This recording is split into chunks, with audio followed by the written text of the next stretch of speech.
Hello, I'm CJ Werleman. Please don't forget to subscribe to our show. Now let's get into it.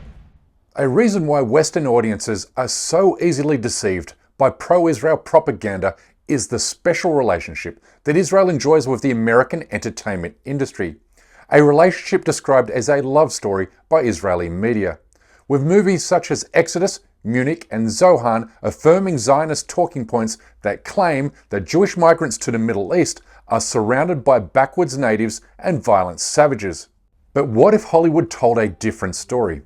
What if it portrayed an accurate account of historical events, rather than Zionist told lies? Well, we would have films that show how European Jewish migrants formed themselves into terrorist groups to ethnically cleanse 512 Arab villages in the 1930s. We would also have a movie about how these same terrorists attacked British soldiers and diplomats in the 1940s, resulting in the bombing of the King David Hotel in Jerusalem, which killed dozens of British diplomats, forcing an end to the British Mandate and resulting in the creation of the State of Israel in 1948. Yes, in case you already didn't know, Israel is the direct beneficiary of terrorist attacks against an indigenous population and our Western allies. But if Hollywood conveyed history in an honest and truthful manner, then we would also have movies about the 1948 Nakba, which saw nearly 1 million Palestinians killed and driven from their homes. And we would have films that narrate the multiple genocides that have taken place in the Palestinian territories under Israeli occupation. And I have no doubt that a Hollywood-produced movie that narrated the deliberate and strategic bombing of the USS Liberty by Israeli warplanes in 1967 would make compelling viewing for American audiences. Now, wouldn't that be something? Well, the good news is this, that day is coming and soon, as we are fast approaching the final days of Israel's stranglehold over Hollywood for the simple reason that Palestine is uniting the world. This is undeniable. The identities of Israel's last remaining supporters is a who's who of racists, psychopaths, scoundrels, and war profiteers, serving yet another reminder that the worst people on this planet are pulled into the Zionist regime's orbit. This is driving a stake into the heart of the American entertainment industry, which has always prided itself as the vanguard of progressive and liberal values. You see, Hollywood wants to be ahead of the times, not behind them. It wants its films and songs to lay down the markers of history as they bend the moral arc of the universe towards justice, which is why it produces movies that humanize the disenfranchised and marginalized. It's also why Hollywood takes a strong stand against racism, fascism, and dispossession. And it's why it produces films that expose the culprits of war crimes and genocide. But now that 26,000 innocent Palestinians, including 9,500 children, have been slaughtered by Israel during the past 75 days, with another 2 million facing starvation, dehydration, and disease, Hollywood is discovering that it can no longer stand in solidarity with an apartheid Jewish supremacist state. In other words, the love story is over. Genocide in Gaza has put an end to that, which is why we are seeing Hollywood change its tune towards Israel and the Palestinian people. The change is subtle, but it's significant and measurable. But we start this story on October 14, when 700 actors and artists signed an open letter in support of Israel.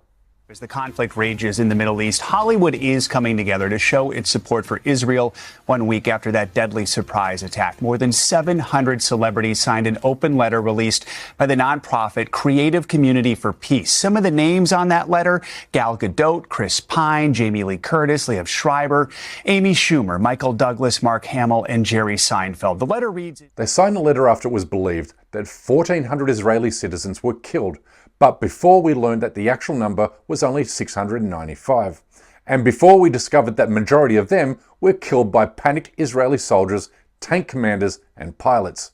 And now that Israeli leaders have promised to turn Gaza into a Nazi extermination camp, while killing 25 Palestinians along the way, 92% of whom were innocent civilians, most of these celebrities have gone noticeably silent. This vacuum is being filled with morally courageous actors and artists who no longer fear punishment for doing and saying the right thing.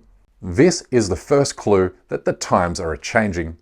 The second clue was summarized in my recent column, which documented more than 1,000 instances in which actors, artists, and public personalities have been targeted for punishment by the Zionist lobby.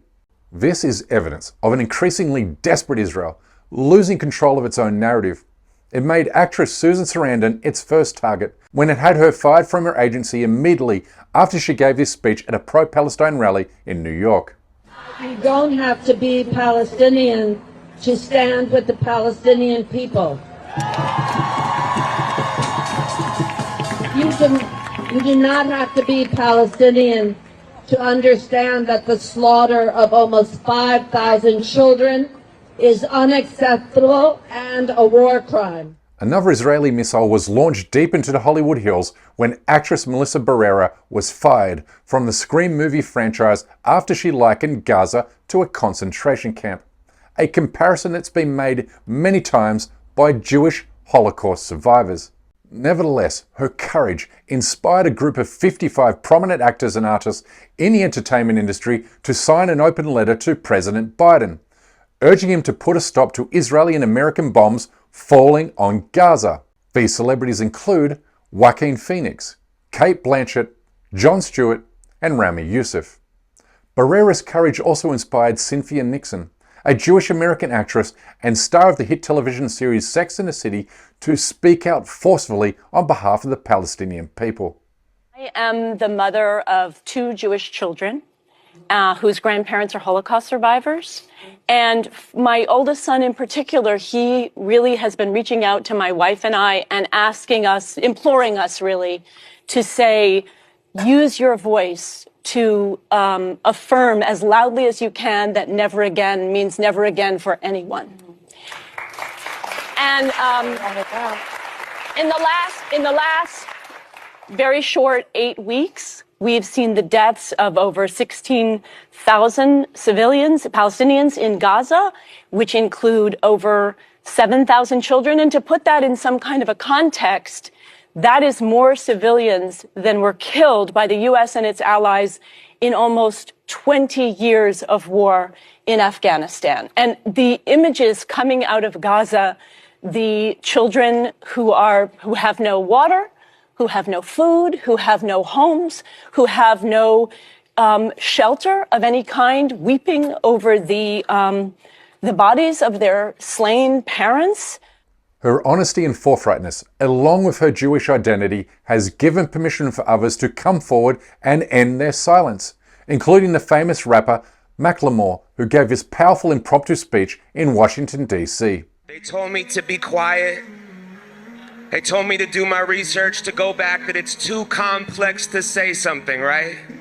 To be silent in this moment. In the last 3 weeks, I've gone back and I've done some research, and I'm teachable. I don't know enough, but I know enough that this is a genocide, and we are scared. We are watching it unfold.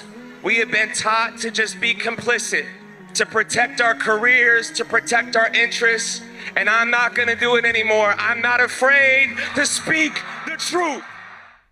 There's also Mark Ruffalo, who's been a long-time advocate for Palestinian rights. There's Jessica Chastain, who criticised the Washington Post and New York Times for not adequately covering the tragedies in Gaza. And then there's John Cusack, who condemned what he called a brutal occupation of the Palestinian people. Also, American singer The Weeknd donated $2.5 million to Gaza at the same time the lead singer of Coldplay, Chris Martin, reminded the world of its responsibility to denounce acts of genocide, occupation, and terrorism. We wondered if we could ask you, because right now there's so much trouble in the world, so many terrible things happening, and we have to remember that most people on earth are full of love and full of kindness and compassion, and don't want to judge anybody else for being themselves, and want to be free to be themselves. That's what we believe.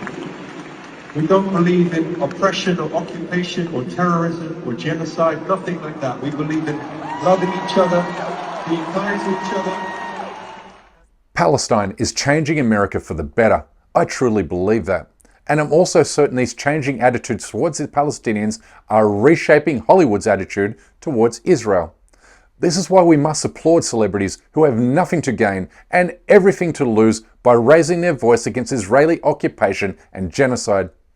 I know this to be true because these same forces have worked hard to silence my journalism for more than a decade.